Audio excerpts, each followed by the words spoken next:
session artist ndikarekoda namukoma Love Moma Jaivana mukoma Peter Tangwena na the late Paul Mataviri. Okay, all right. Uri muchitungwiza imomo chii chakaita kuti utange magitari? Ndiri munhu akangokura wachifarirawo zvemusic, sokuti kukura kwangu kwese ndaingoteerera music, saka ndo zvakaita kuti ndinyanye kupinda mazviri. Okay, saka wabva ipapo wakazoenda kupi? Ndikabva ndazoenda kunoridza namukoma Leonard Shakata mugore ra2000 kusvika 2013. Okay, saka 13 years una Shakata. Mukoma Leonard Shakata. All right. Saka zvaka aha, okay. Yeah, unoziva kuti unonzwa vamwe vachitaura kuti ngarege kukopa nhingi, ngarege kudai. Inini I believe kuti ukaona munhu akukopwa ari kuita chinhu chakaita sei chakanaka. Anenge achigona, yes.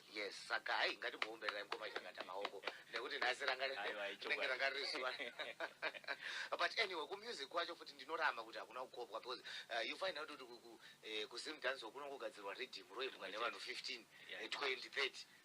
Kusungura zvinoramba nei kana zvichiita kwese ngazviite sei ngazviite. Right, mukoma inguva chete dziri kutandanisa, saka zita rekuti zharizho rakazobva kupi? Zita rekuti zharizho madunhurirwa andaipiwa kumashows nevanhu. Okay.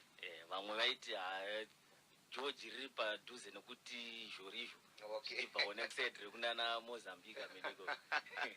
All right, so gitari munoridza ripi? Ndinobata ese kubva lead rhythm bass. Saka makarekoda albums mangani namukoma Leonard Shakata? Takarekoda 5. Kubva pana Gotwe kubva pana Mubikira kusvika pana Gotwe. Saka ndimo vanoda kundita Mubikira. All right. So tiri kutandanisana nenguva mukoma. Gata, imi muri mega album rechingani? Rechipiri. Rekutanga rainzi kuti Mbiki wazvose. Okay. All right. Rakatambirwa sei mwana? Ya rakatambirwa zviri right. Handiti right. Ko rwendo rwacho rwakareba sei, rwakakura sei? Rwendo rwacho rune makata, rwoda kushinga. Okay. All right. Ameno, rega timbonzwa kuti apa makabika zvekuti kudini apa. Timbodai. Ndangotangira panona akacheta nekuti yatonguva yanguva ye. The Skywalker moment of madness.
ndimbobvunzawo mukoma Shakata kana wachinzwa izvo makambowanzwisa here vari kuti kudini nazvo?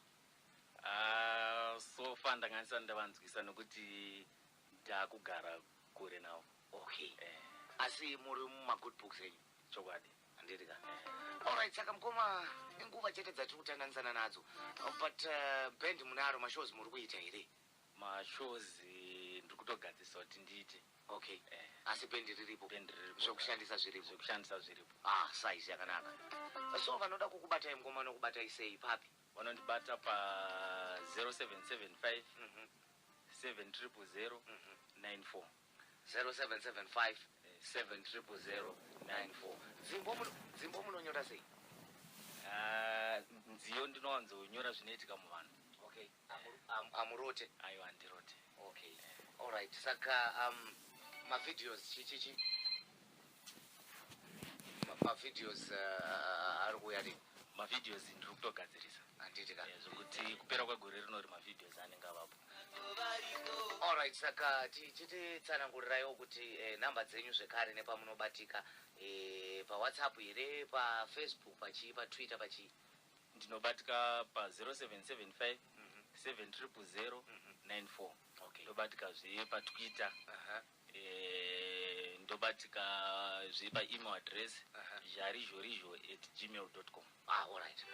Ndiri kunzwa vanhu vatotanga kufonera. Alright, your number one station is FM sounding good all the time. Let's talk a moment of madness. Ndi Jarizhorizo, George Chembe. Chakaipa.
Skywalker, Moment of Madness.